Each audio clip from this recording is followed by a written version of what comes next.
बच्चों, ये वीडियो आप मुंबई महानगर पालिका के वर्चुअल क्लास की तरफ से देख रहे हैं। मैं अंसारी राशिद अख्तर आज 8वीं जमात के स्कॉलरशिप के एक नए वीडियो के साथ। तो चलिए शुरुआत करते हैं 8वीं जमात के स्कॉलरशिप के इंग्लिश का आज का नया टॉपिक।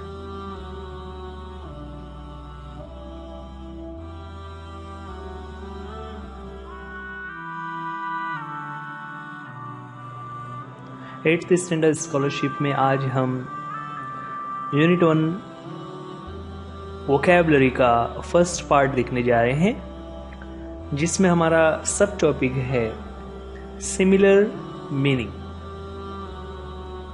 सिमिलर मीनिंग जिसे हम अदर वर्ड्स में सिनोनिम्स भी कहते हैं। बच्चों, आज इस वीडियो में हम देखेंगे किस तरह से इसके क्वेश्चंस होते हैं।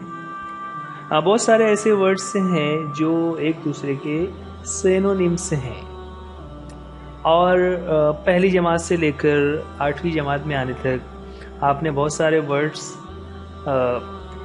उनको आपने याद किया हुआ है, आपको समझ आ जाते हैं। यहाँ पर उसी की प्रैक्टिस के लिए कुछ हम क्वेश्चंस देखते जा रहे हैं। तो क्वेश्चंस की मदद से हम देखेंगे। पहला क्वेश्चन लेकर हम उसकी मदद से इस टॉपिक को और समझने की कोशिश करते हैं। पहला क्वेश्चन है, find out the similar meaning for the following underline word. देखिए, यहाँ पर क्वेश्चन किस तरह से होता है कि आपको कोई सेंटेंस दिया हुआ रहेगा और उसमें एक वर्ड अंडरलाइन किया रहेगा। जैसे यहाँ पर एक वर्ड दिया हुआ है, Ephrem had enough money at home, और इस सेंटेंस में जो वर्ड इनफ है उसे अंडरलाइन किया हुआ है। राइट, हमें क्या करना है कि यहाँ पर आगे हमारे सामने ऑप्शंस आ रहे होंगे और हमें उन ऑप्शंस में से ये समझना होगा कि इस वर्ड इनफ का सिमिलर मीनिंग वाला वर्ड कौन से ऑप्शन में है। तो ऑप्शंस हमारे सामने आ रहे हैं। पहला ऑप्शन है a lot of, very less, not at all, sufficient. इस तरह से हमारे 4 ऑप्शंस आ जाते हैं। फर्स्ट ऑप्शन था अलॉट ऑफ। अलॉट ऑफ का मतलब क्या होता है, इससे पहले हमने पढ़ा हुआ है। अलॉट ऑफ का मतलब होता है बहुत ज्यादा। तो इनफ, ये जो वर्ड अंडरलाइन किया हुआ है, इनफ का उर्दू माने होता है काफी मिकदार में होना, यानी इतनी मिकदार में होना, किसी भी चीज का इतना होना कि जरूरत पूरी हो जाए। ओके, तो उसे हम इनफ कहते हैं। राइट, यहाँ पर अलॉट ऑफ का मतलब होता है बहुत ज्यादा होना। सेकंड ऑप्शन है वेरी लेस, यानी बहुत कम होना। थर्ड ऑप्शन है नॉट एट ऑल, यानी बिल्कुल भी ना होना। और फोर्थ ऑप्शन है सफिशिएंट। सफिशिएंट यानी काफी मिकदार में होना, जरूरत के मुताबिक होना। अब जैसा कि हमें इनफ का मीनिंग समझ आ गया है, तो इनफ को देखते हुए जब हम इन चारों ऑप्शंस को देखते हैं तो हमें ये क्लियर हो जाता है कि जो फोर्थ ऑप्शन है यानी सफिशिएंट, ये वर्ड सिमिलर है इनफ के। इस तरह हमने आइडेंटिफाई किया कि सिमिलर मीनिंग वाले वर्ड्स कैसे होते हैं। इस पर एक दूसरे तरीके से भी क्वेश्चन हो सकता है, वो हम सेकंड क्वेश्चन में देखते हैं। सेकंड क्वेश्चन में देखिए, यहाँ पर एक उसमें जो वैरायटी है वो बता दी गई है। सेकंड क्वेश्चन है, choose 2 alternatives which mean the same as sprightly. यहां पर एक वर्ड दिया हुआ है स्प्राइटली और उसके सिमिलर मीनिंग हमें बताने हैं, और ऑप्शन यहां पर दिया हुआ है चूज 2 अल्टरनेटिव्स। अल्टरनेटिव्स का मतलब होता है ऑप्शंस, यानी जो 4 ऑप्शंस आ रहे हैं उसमें से 2 ऑप्शंस जो है करेक्ट हैं और हमें दोनों को चूज करना है। इस तरह का जो क्वेश्चन रहेगा वो 2 मार्क्स के लिए होता है ना, मतलब ये 2 क्वेश्चन रहेंगे, हमें 2 सर्कल्स को फिल करना रहेगा, 2 ऑप्शंस को सिलेक्ट करना है। स्प्राइटली, उसके लिए ऑप्शंस हैं लाइवली, ब्यूटीफुल, एनर्जेटिक और indigenous. Okay, 4 options, lively, beautiful, energetic, indigenous. सबसे पहले स्प्राइटली का मीनिंग हमें समझना होगा, है ना। स्प्राइटली का मतलब होता है किसी चीज में बहुत ज्यादा तहरीक होना, जिसे हम कहते हैं, यानी बहुत लाइवली है उसका। एक्चुअल में उसके लिए सिमिलर वर्ड हो जाता है लाइवली, जिसको देखने के बाद लोगों में जोश आ जाए, एक जज्बा हो जाए कि यस हमें ये काम करना है, हम इस काम को कर सकते हैं। तो स्प्राइटली का मीनिंग अगर हम देखेंगे तो यहाँ पर ऑप्शन नंबर 1 यानी लाइवली और ऑप्शन नंबर 3 यानी एनर्जेटिक, ये दोनों वर्ड्स स्प्राइटली के सिमिलर मीनिंग वाले वर्ड्स हैं, राइट। तो देखिए इस तरह से ये 2 क्वेश्चंस हो जाते हैं। फर्स्ट वाले में हमने देखा कि एक वर्ड अंडरलाइन किया हुआ था, सेकंड वाले में एक वर्ड दिया हुआ था और उसके 2 सिमिलर मीनिंग्स हमें आइडेंटिफाई करना थे, चूज करना थे, राइट। उसमें एक थर्ड टाइप का क्वेश्चन भी हो सकता है, यहाँ पर हम देखेंगे इसमें थोड़ा कॉम्प्लिकेशन होता है।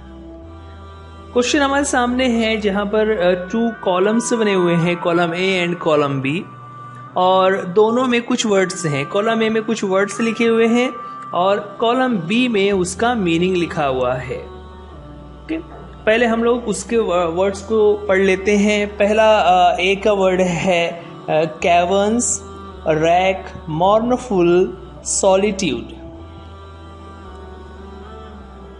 बच्चों यहाँ पर एक चीज आपको बताते चलें कि यहाँ हमने इन वर्ड्स का उर्दू मीनिंग आपको लिखकर नहीं बताया है और ना ही हम उर्दू वर्ड आपको डिक्शनरी के हिसाब से वर्ड टू वर्ड मीनिंग आपको बता रहे हैं। उसकी वजह यह है कि आपको सेल्फ लर्निंग करना है। तो जहां पर भी आपको ऐसा लगे कि कोई नया वर्ड आपके सामने आ गया है, आपको क्या करना रहेगा, आप वीडियो को पॉज कीजिए। पॉज करने के बाद वो वर्ड आप किसी पेपर पर नोट डाउन कीजिए। नोट डाउन करने के बाद डिक्शनरी अगर आपके पास बुक के फॉर्म में है तो आप उसे डिक्शनरी में उसका मीनिंग तलाश कीजिए, वरना आप मोबाइल फोन में जो डिक्शनरी होती है उससे भी उसका मीनिंग समझ सकते हो। ठीक है, चलिए यहाँ पर जो एक और वर्ड्स हमने पढ़ लिए, उसके बाद सेकंड जो कॉलम है बी, उसके जो ऑप्शंस दिए हुए हैं मीनिंग के लिहाज से ए है बीइंग अलोन, देन सेकंड है लार्ज डीप स्पेसेस, थर्ड है a very difficult situation, fourth है वेरी सैड। अब इन चारों में से हमें क्या पूछा हुआ है कि सही पेयर क्या है, सही पेयर क्या रहेगा। तो उसमें अगर हम देखें तो हमें ऑप्शन देखिए इस तरह से लिखा हुआ है 1 का बी, 2 का सी, 3 का डी, 4 का ए। देन सेकंड ऑप्शन में इसी तरीके से उनकी जो पेयर्स है उसको ऊपर नीचे कर दिया हुआ है, अलग अलग जोड़ियां लगाई हुई है। इस तरह के क्वेश्चन में हमें चारों ही वर्ड्स पर यह ध्यान देना होता है कि कौन से ऑप्शन सही है। यहाँ पर सबसे पहले अगर हम बात करें जो वर्ड्स और उसके मीनिंग है, तो मीनिंग के लिहाज से हमारा जो ऑप्शन 1 है वो राइट आंसर है। ऑप्शन 1 जिसमें ऑप्शंस दिए हुए थे 1 का बी, 2 का सी, 3 का डी, 4 का ए। किस तरह से, तो उसके वर्ड्स के मीनिंग को आप देखकर उसके मानी को तलाश कीजिए और उसको याद रखना रहेगा। फोर्थ क्वेश्चन लेते हैं, which one of the following means the same as evaluate. ना एक वर्ड यहाँ पर दिया हुआ है इवेल्युएट। इवेल्युएट आमतौर से जब हम एग्जाम में जांच करते हैं तो उसे इवेल्युएट कहा जाता है। तो इवेल्युएट के लिए कौन सा दूसरा सिमिलर मीनिंग वाला वर्ड हो सकता है जो ऑप्शंस दिए हुए हैं उसमें से हमें बताना है। पहला ऑप्शन है डिसीजन, सेकंड मॉडिफाई, तीसरा है एनालाइज और फोर्थ ऑप्शन इज डीवैल्यूएट। अच्छा देखिए यहाँ पर इवैल्यूएट और डीवैल्यूएट एक तरीके से वो अपोजिट वर्ड्स हो जाते हैं, तो ऑप्शन नंबर 4 तो यहाँ पर नहीं रहेगा, है ना। उसके बाद डिसीजन जो होता है ये नाउन है और इवैल्यूएट एक वर्ब है, तो वो भी सिमिलर मीनिंग में नहीं आ रहा, इसलिए ऑप्शन 1 और ऑप्शन 4 मीनिंग के लिहाज से ही हम समझ जाते हैं कि वो रॉन्ग हो गया। अब ऑप्शन नंबर 2 और 3 को अगर हम देखें तो ऑप्शन नंबर 2 है मॉडिफाई। मॉडिफाई का मतलब क्या होता है, आप में से बहुत सारे जानते होंगे। Modify means to correct something ना। मॉडिफाई का मतलब क्या होता है, टू करेक्ट समथिंग। और थर्ड ऑप्शन है एनालाइज। एनालाइज का मतलब क्या होता है, to watch and make a conclusion, और उसी को कहा जाता है इवेलुएट। तो ऑप्शन नंबर 3 जो है, ऑप्शन नंबर 3 एनालाइज, ये इवेलुएट का सिमिलर मीनिंग वाला वर्ड है। इस तरह इस क्वेश्चन का आंसर हो जाएगा option number 3। Moving to next question, find the incorrect pair of similar words. देखिए ये एक और टाइप का क्वेश्चन रहेगा ना। इस क्वेश्चन में क्या बताया हुआ है कि दो पेयर्स दिया हुआ है और उन पेयर्स में हमें ये बताना है कि सिमिलर मीनिंग के हिसाब से कौन सा पेयर रॉन्ग है, यानी कौन से पेयर में सही तरीके से सिमिलर मीनिंग को जोड़ियां नहीं बनाई हुई है।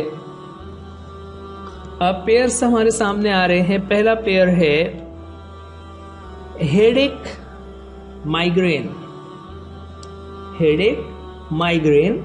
सेकंड पेयर है डिसेबल और डैमेज। थर्ड पेयर है जुवियल मेरी, और फोर्थ पेयर है juicer jar, juicer jar. Right, चलिए यहाँ पर अब हमें क्या बताना है कि कौन सा पेयर इनकरेक्ट है। सबसे पहला पेयर है हेडेक और माइग्रेन। हेडेक और माइग्रेन, माइग्रेन एक्चुअल में क्या होता है, ये हेडेक की ही एक टाइप है, एक किस्म की डिसीज है जिसमें हेडेक होना शुरू हो जाता है। तो दोनों सिमिलर मीनिंग है। डिसेबल और डैमेज दोनों किसी लॉस के बारे में बता रहे हैं। जोवियल, जोवियल एक्चुअल में जॉय से बना हुआ है और मेरी का मतलब भी जॉय ही होता है, तो वो दोनों भी सिमिलर मीनिंग है। अब फोर्थ ऑप्शन है जूसर एंड जार, दोनों जे से शुरू हो रहे हैं। अगर शेप के हिसाब से देखें तो वो शेप उनका एक जैसा हो सकता है, बट जूसर में हम जूस बनाते हैं और जार में हम जूस नहीं बनाते, इसलिए दोनों का मीनिंग अलग अलग हो जाता है। Option 4 will be the incorrect pair of similar words. इस तरह इस क्वेश्चन नंबर 5 में जो करेक्ट पेयर से इनकरेक्ट पेयर हमें पहचानना है, उसमें ऑप्शन नंबर 4 वो रॉन्ग है, वो इनकरेक्ट पेयर है। देन नेक्स्ट क्वेश्चन है, which of the following does not mean the same as god. देखिए अब यहां पर क्वेश्चन को इन्वर्ट कर दिया हुआ है। इससे पहले हमने क्वेश्चन देखा जहां पर 4 ऑप्शंस में से हमें एक ऑप्शन बताना था जो उसका सिमिलर मीनिंग है। यहां पर क्या बिछा हुआ है कि चारों ही ऑप्शंस को देखने के बाद कौन सा वर्ड सिमिलर मीनिंग नहीं है वो हमें पहचानना है। राइट, तो क्वेश्चन में दिया हुआ है which one of the following does not mean the same as god. कौन सा ऐसा वर्ड है जो गॉड के मीनिंग को सूट नहीं करता। नीचे ऑप्शन से हैं deity, second option divinity, third is devil और फोर्थ है स्पिरिट, है ना। डाइटी, डिविनिटी, डेविल, स्पिरिट, हमें उसमें से एक ऑप्शन बताना है जो गॉड के मीनिंग में नहीं है और बहुत ही आसान है। Option number 3 devil. डेविल ये शैतान को कहते हैं, राइट। और यहां पर हम गॉड की बात हो, डेविल और गॉड दोनों अपोजिट मीनिंग है, इसलिए बाकी के 3 ऑप्शंस ऑटोमेटिकली सिमिलर मीनिंग हो जाएंगे। और यहां पर ऑप्शन नंबर 3 जो है वो it does not give the same meaning as of God, तो the right answer will be option number 3। चलिए आगे बढ़े। नेक्स्ट क्वेश्चन है choose the correct pair of words which mean the same, है ना। अभी इससे पहले हमने देखा सिमिलर मीनिंग के इनकरेक्ट वर्ड्स को हमें आइडेंटिफाई करना था, इनकरेक्ट पेयर्स को हमें देखना था। अब यहाँ पर उसी तरह से 4 पेयर्स हमारे सामने आ रहे होंगे, उसमें से 3 पेयर्स जो है वो रॉन्ग हैं। एक पेयर वो सही रहेगा, मीनिंग के लिहाज से सिमिलर मीनिंग में हमें वो राइट वाला पेयर पहचानना है। पहले हम पेयर्स को देख लेते हैं। पहला पेयर है shine gleam, shabby deteriorated, clumsy fickle, expansion binding. बच्चों यहाँ पर हो सकता है आप में से कुछ बच्चों को ऐसा लग रहा होगा कि ये वर्ड्स हमारे लिए नए हैं। तो जो नए वर्ड्स हैं आप उसको क्या करेंगे, आप उसके लिए वीडियो को पॉज करके उन वर्ड्स के मीनिंग को डिक्शनरी में देखेंगे और उसको नोट डाउन करेंगे। जितने भी नए वर्ड्स आपके आते हैं आप उनको नोट डाउन कीजिए, उसको दिन भर में 2-3 मरतबा देखिए, उसके मीनिंग को ओरली रिवाइज कीजिए, किसी को पढ़कर सुनाइए, किसी को बिना देखे सुनाइए, तब जाकर वो वर्ड्स आपको आसानी से समझ में आ जाएंगे और उन वर्ड्स को फिर आप हमेशा याद रख सकेंगे। ओके, तो यहाँ पर भी ये हो सकता है इस क्वेश्चन में कुछ वर्ड्स नए हो।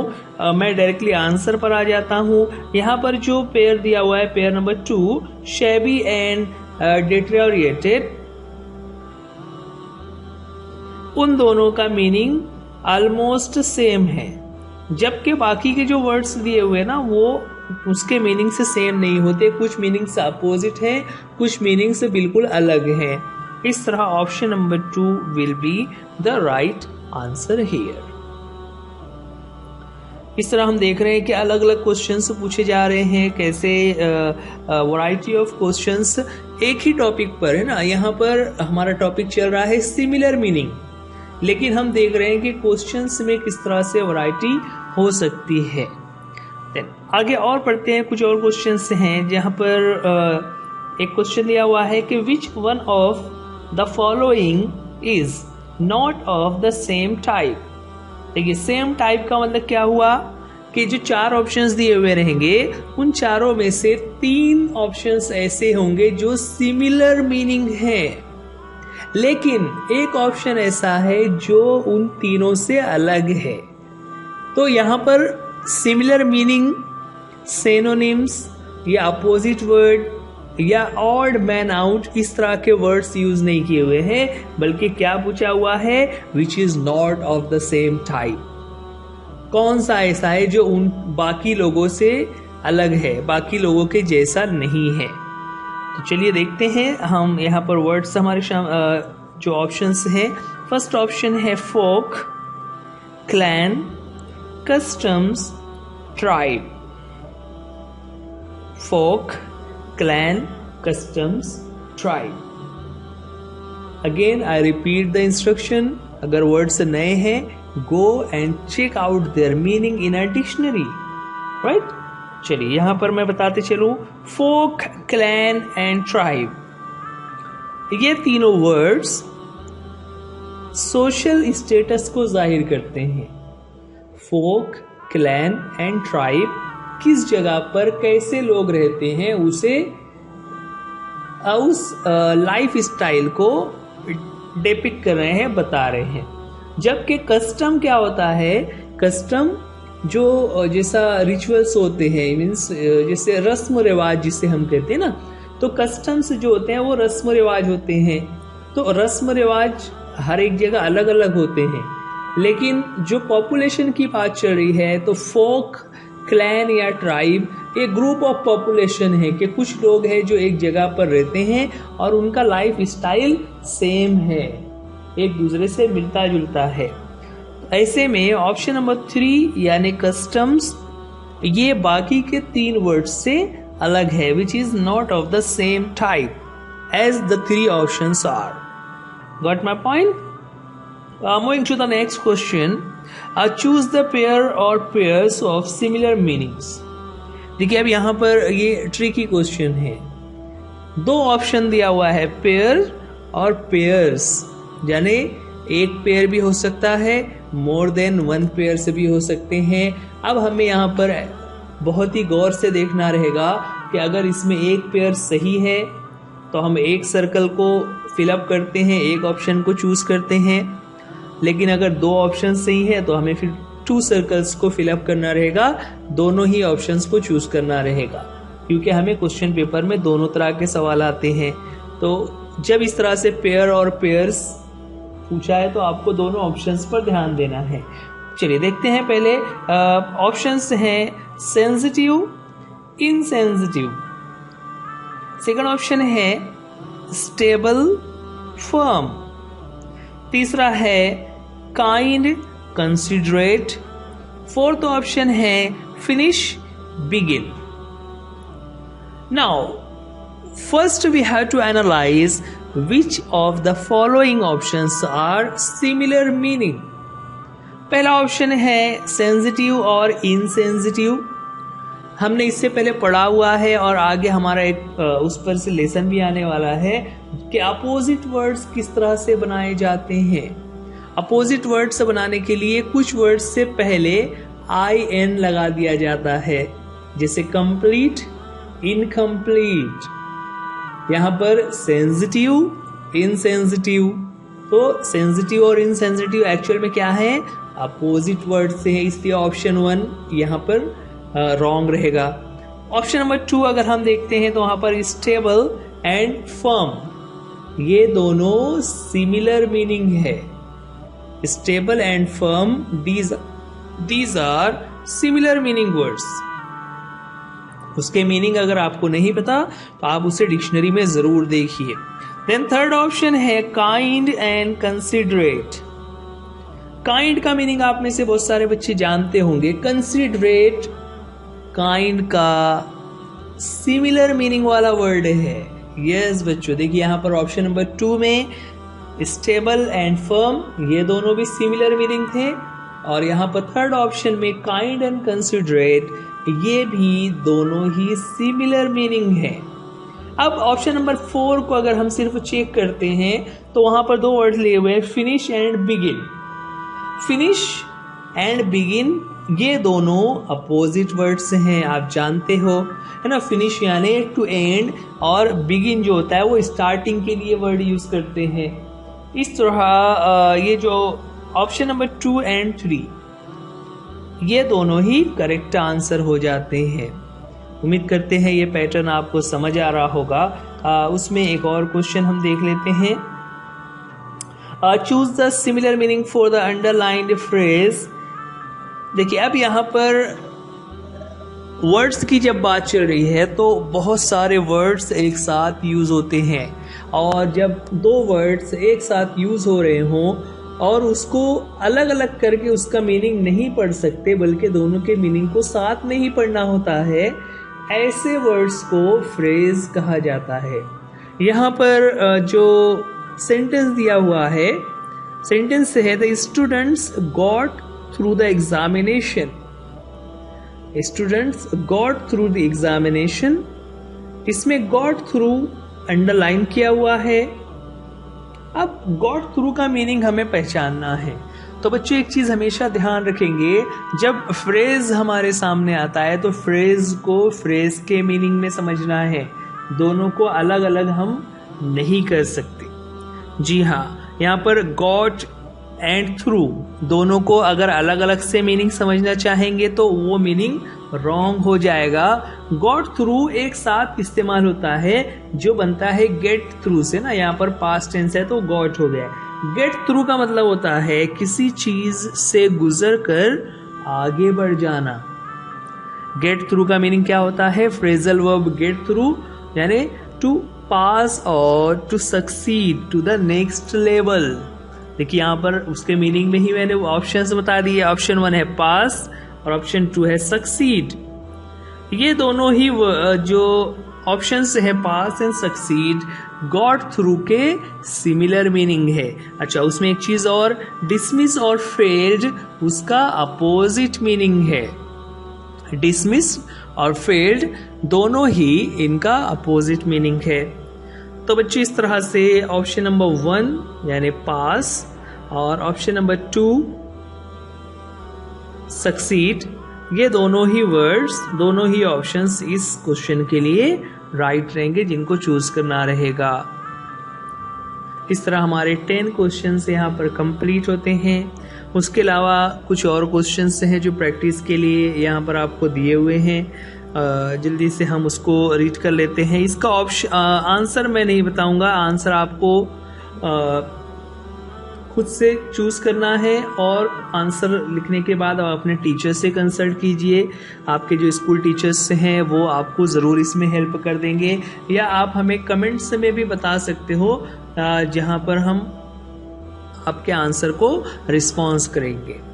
चलिए प्रैक्टिस के लिए जो क्वेश्चन है उसमें फर्स्ट क्वेश्चन हमारे सामने है, find the incorrect pair of similar words. 4 option है, different, unlike, hold, relieved, triumph, conquer, residence, apartment ना। देखिए यहाँ पर इनकरेक्ट पेयर को आइडेंटिफाई करना है, यानी 3 पेयर्स जो है वो राइट है, एक पेयर रॉन्ग है, उस रॉन्ग पेयर को हमें आइडेंटिफाई करना है।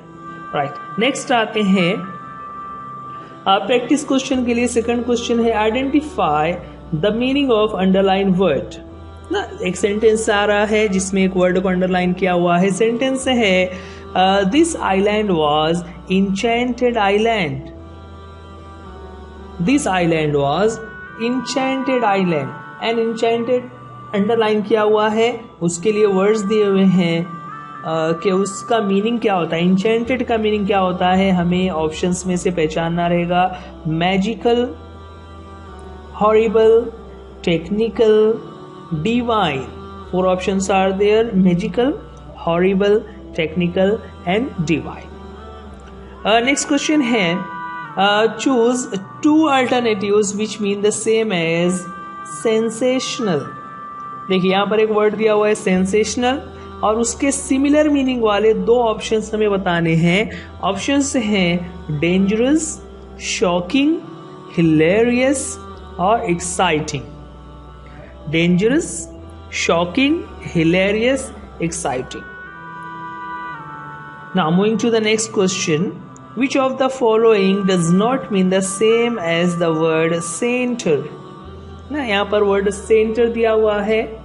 ऑप्शंस में से कौन सा वर्ड ऐसा है जो उसके मीनिंग के लिए सूटेबल नहीं है, यानी उसका सिमिलर मीनिंग नहीं है। फर्स्ट है कोर, सेकंड है मिडल, थर्ड है असाइड, फोर्थ है nucleus. Core, middle, aside, nucleus. अगर आपके लिए वर्ड्स नए हैं तो आई रिपीट, आपको डिक्शनरी में इन वर्ड्स के मीनिंग को तलाश करना रहेगा। 5th क्वेश्चन लेते हैं, चूज द पेयर और पेयर्स ऑफ सिमिलर मीनिंग ना। 4 पेयर से है, उसमें जो पेयर या 2 पेयर ऐसे होंगे या एक पेयर भी हो सकता है जो सिमिलर मीनिंग पर है। इससे पहले हमने ऊपर प्रैक्टिस किया इसी तरीके के क्वेश्चन की ना, क्वेश्चन नंबर 9 में। राइट, यहाँ पर आइडेंटिफाई, चूज द पेयर और पेयर्स। पेयर्स हमारे सामने आ रहे हैं। पहला है accomplish, exhibit, jingle, tinkle, perilous, unsafe, unique, common. Now I will again repeat the same point.